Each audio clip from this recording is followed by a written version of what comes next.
all that he owns, and that includes the people as well. We weren't free. Let's move on now to the next significant event in that lifetime as Helen. The next significant event. What's happening now? I'm having babies. How many? Twins. It's painful. I'm screaming.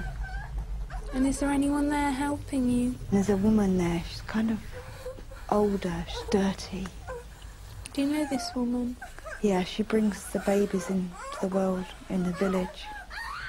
She makes medicine from herbs. Some people say she's a witch. What's happening there? It's summer.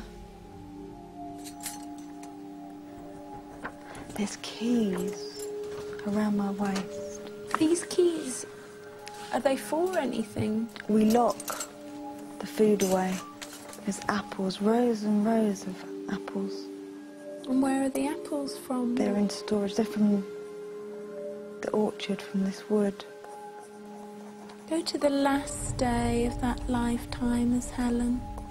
I'm dying. And do you know what you're dying of? Something's attacked me from inside. And how's that affected your health? I've been very ill. And there's people standing around me, holding me down while I fight. And what are you fighting? The pain.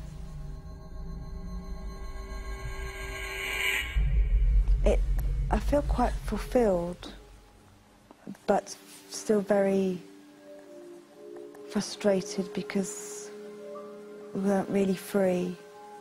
And what decisions did you make about life in itself based on that lifetime? That life can be very difficult, but fulfilling. Is that how you remember it? No, quite surprising how much you forget, actually. And it's incredible to see it. You know, I mean, obviously it was in my head, but now to see it. Did we get close? Yeah, I mean, scarily close. That's why I'm quite, ooh, I mean, it's quite emotional, the bit where I was being taken away and crying. And I remember lying there thinking, stop crying, you idiot. You know, people are filming you. So I was still aware that I was being watched. Well, we'll come back in a moment because I want to show you something else. Because coming up, as we put Alison's story under the historical microscope, our history expert, Jules Hudson, is going out on the road to see if he can back up this apparent past life. Don't go away. All the family, including sometimes their animals, would have had to share this very, very small space. The fact that her father works for a landowner, to me, points to a bigger picture, feudal England. This growing picture of the medieval world is bolstered by what we now learn about the man who owned the forest. Welcome back. Before the break, we headed back to medieval England with artist Alison Lapper. And how do you feel on that day as they're taking you?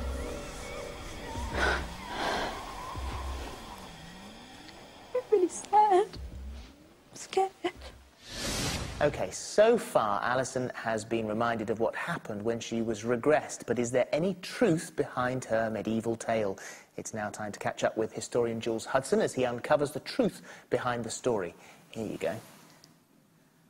Alison's story does sound like it's come from the pages of a medieval melodrama. It certainly has more than its fair share of twists and turns, but without any clear dates or places, we're going to have to look really hard at the details she gives us to see if indeed this is historical fact or just Hollywood fiction. What did it look like inside? It was sparse and a big fire and straw on the floor. And where would you sleep? On the floor. It was cold. Was it always cold? Yeah. Now, the sort of hut that Alison's describing, I think, might have looked something like this. As you can see, there's a central hearth in the middle of the room, and the floor is very simple. It's just made of earth and clay, covered with a little bit of straw. Now, clearly, life in huts like this would have been very hard back then. All the family, including sometimes their animals, would have had to share this very, very small space. And I'm sure that, just as Alison described, it would have felt really cold and really damp. But the problem we have is that the design of these buildings doesn't really change much between the Saxon period and the medieval, so we're still looking for a year. And did you ever have a father? Yes.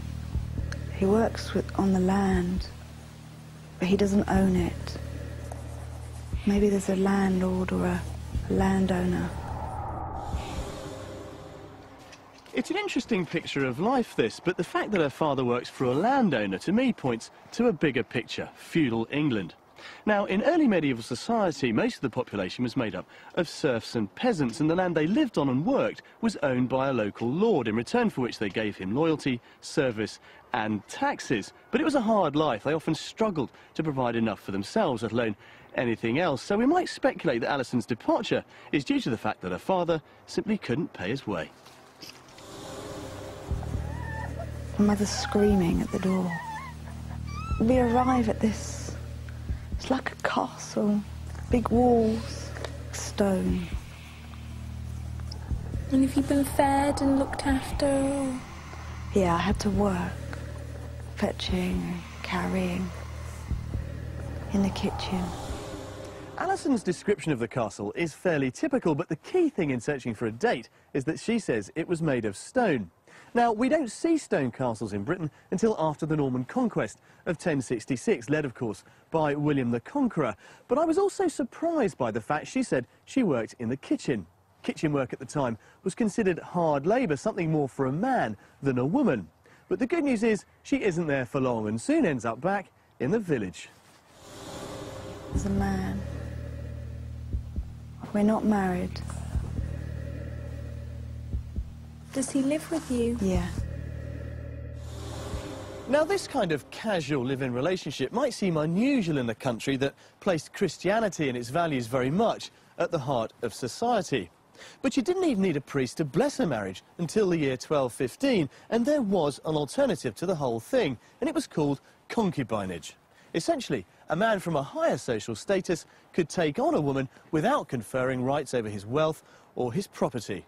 Ideal for what we hear next.